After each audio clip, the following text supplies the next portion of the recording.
Coach's Corner is presented by Roanoke Valley Harley-Davidson. Stop by their store on Peters Creek Road for new and used motorcycles, service and repair, along with Harley-Davidson clothing and collectibles.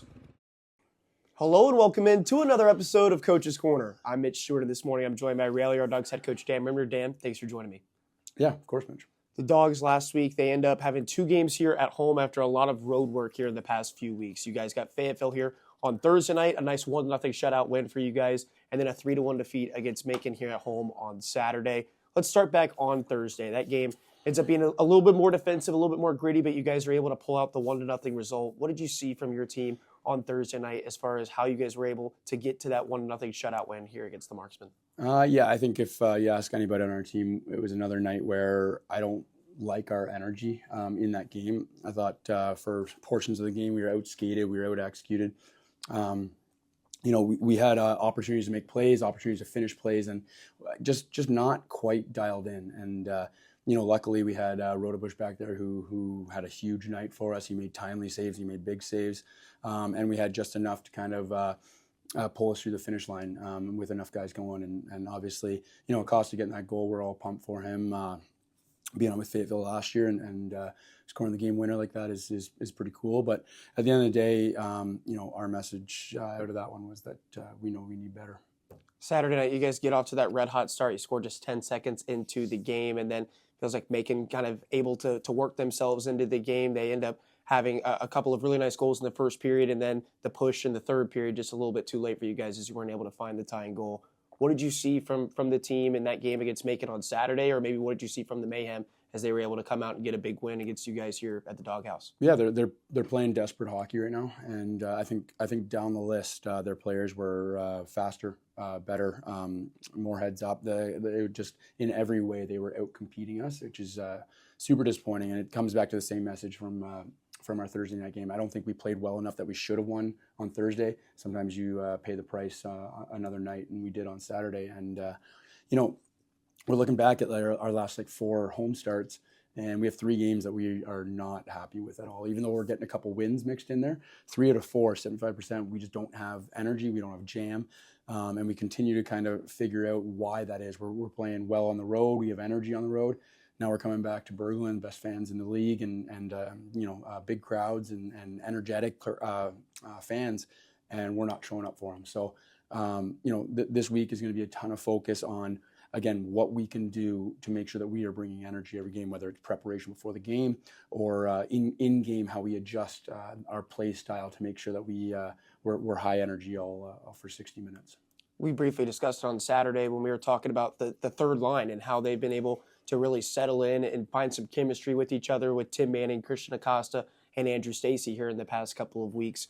What has been the key for them to find some success both individually and then together when they've been out on the ice for the Dogs since that group has kind of come together as that third line?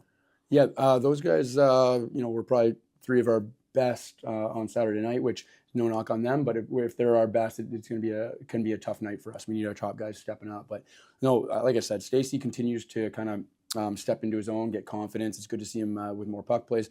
That quick attack goal was awesome to see. It's got to be close to a Dawgs record for fastest goal. Is that start. it? Mm-hmm. Nice, love that. I think I kind of fit that role. That guy would have been third liner, moved up and down a little bit in the lineup. And in my opinion, it is the easiest role. Like, you should be out there every day with that kind of energy, playing a physical game up and down the ice, making sure the other team knows that you're out there by laying the body, and then chipping in situations like that. And they're doing their job, and we need to make sure that our top guys are stepping up as well. And unfortunately, on Saturday, we fell short. You guys here in the past couple of weeks have had so many games, a lot of them on the road, and it feels like now it's starting to settle down a little bit into more of a normal schedule. What is the messaging like to the team, maybe when you come out of one of those slogs of a couple of weeks on the schedule where you have so many games, so much time that you're spending out on the ice or on the road?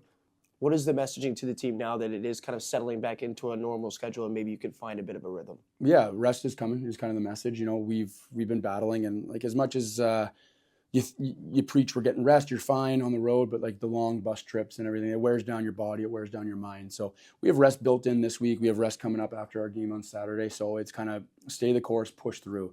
And quite honestly, our focus is trying to find how we're playing on the road and bring it back home. So if it continues, I might be calling Doug and asking him for a loaded road schedule at this pace. But no, it's going to be, we have to find a way to maintain and push through Friday and Saturday this week. And then we have an opportunity to kind of rest. We get some guys off the IR. We get the guys that are banged up that aren't on the IR are going to get a few days off. That is kind of rare in a season like this to rest up and get their body back to where it should be. You do get the home and home this weekend. It starts on Friday against Fayetteville and then back here against Birmingham on Saturday night. What are some of those big adjustments that you're looking to make from last weekend's game to make sure that you guys can have a successful weekend against the Marksmen and the Bulls here coming up? Again, it comes down to like simple execution. It seems like, I don't know if it's overthinking. I don't know if it's the preparation we're putting in ahead of time, the game day preparation for the guys, what they're doing.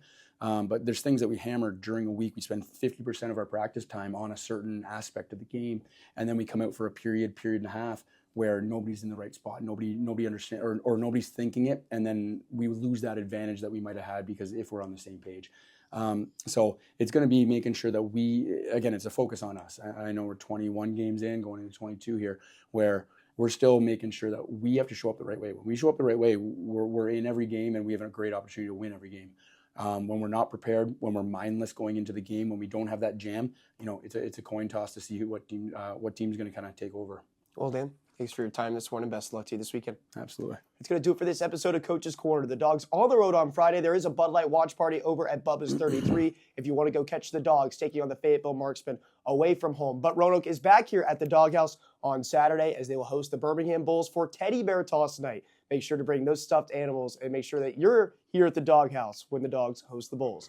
Thank you so much for tuning in today. We hope you have a great rest of your day. You almost ruined it, Carl.